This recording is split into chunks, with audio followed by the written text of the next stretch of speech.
So I shall draw a grid of squares. That's an easy task. Okay, let me start with two nested loops and create one px squares.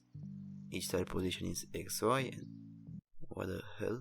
What's going on? There are no errors, but oh yeah, it is here. Alright, well, let me scale this up.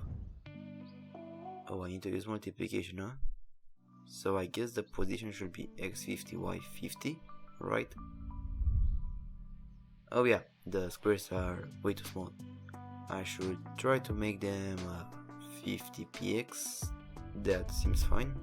Yeah, but now I want some gaps to distinguish those squares. Maybe increase the position scalars so they have a bigger gap.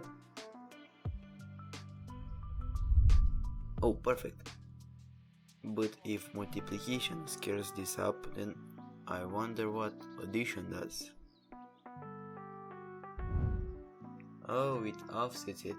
So plus should be right, minus should be left, and on the y-axis plus is down and minus is up.